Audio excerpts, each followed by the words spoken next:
પોતાની આંખોમાં નવજીવનના ઓરતા આંજી લગ્ન મંડપની ચોરીએ પરણવા બેઠેલી એક કન્યા અને જાજરમાન જીવનની શરૂઆતના સપના સાથે જાન લઈને પહોંચેલા વરરાજા. આ પ્રસંગ હતો લગ્નનો, જેમાં જાન માંડવે પહોંચી ગઈ હતી.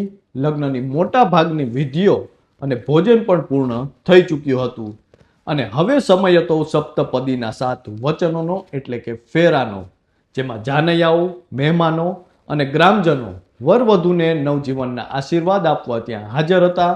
પરંતુ ફેરા શરૂ થતાં જ વરરાજા ઊંધા માથે પડી ગયા, કારણ કે તેણે દારૂ પીધો હતો અને આ જોતાની સાથે જ દુલ્હને એક ઝાટકે સૌની હાજરીમાં જ લગ્ન કરવાની ના પાડી દીધી.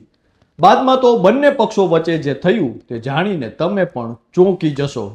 નમસ્કાર, આપની સાથે હું છું કૃપાલસિંહ જાડેજા અને હાલમાં જ જે લગ્નના હરખમાં વરરાજાએ નશો કર્યો હતો તે નશાના કારણે જ લીલા તોરણે જાન પાછી ફરી તે વિચિત્ર ઘટના વિશે વિગતે વાત કરીએ. વાત ગુજરાતી પર.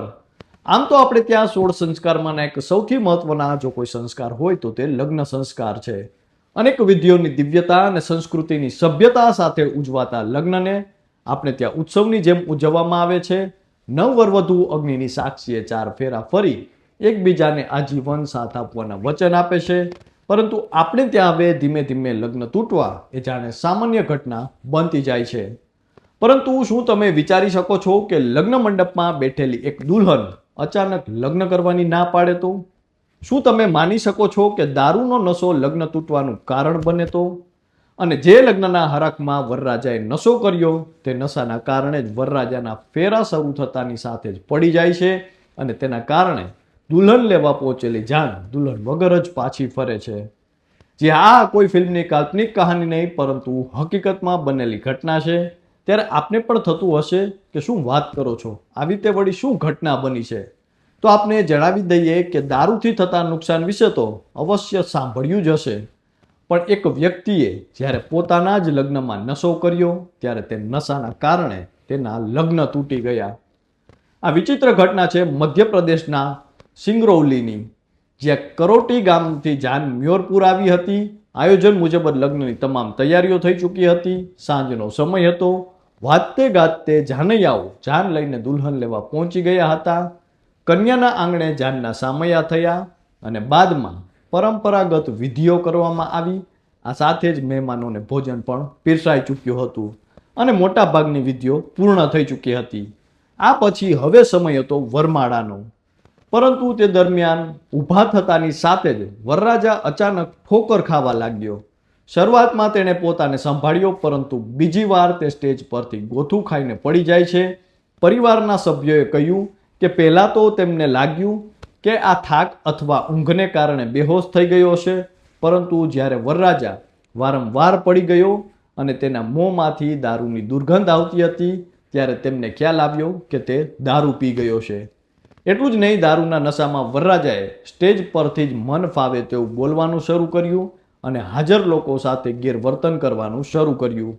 વરરાજાની સ્થિતિ અને વર્તન જોઈ કન્યાએ એક ક્ષણનો પણ વિચાર કર્યા વગર સૌની હાજરીમાં લગ્ન કરવાની ના પાડી દીધી. કન્યાએ સૌની સામે જ કહ્યું કે જે પુરુષ તેના લગ્નના દિવસે પોતાને નિયંત્રિત કરી શકતો નથી તે ભવિષ્યમાં ક્યારેય તેના પરિવારની જવાબદારી લઈ શકશે નહીં, અને કન્યાના પરિવારે પણ તેના આ નિર્ણયને સંપૂર્ણપણે ટેકો આપ્યો.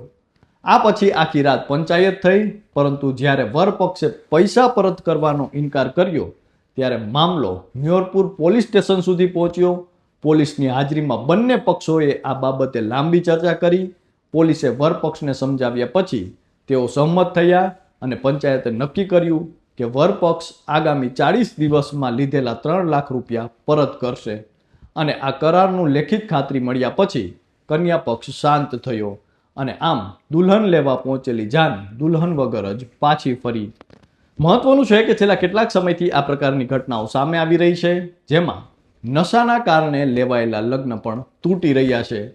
એક બાજુ 7 ભાવ સાથે રહેવાના વચનો અને આજે લગ્નો સતત તૂટી રહ્યા છે. પરંતુ મીડિયા અને સોશિયલ મીડિયા પર પ્રકાશિત આ ઘટના વિશે જાણીને લોકો પોતાની પ્રતિક્રિયા આપી રહ્યા છે અને અનેક લોકો દુલ્હનના આ નિર્ણયને બિરદાવી પણ રહ્યા છે, કારણ કે લોકોનું કહેવું છે કે લગ્ન ભલે અંત ઘડીએ પહોંચીને અટકી ગયા, પણ દુલ્હને પોતાનું ભવિષ્ય સલામત રાખ્યું છે.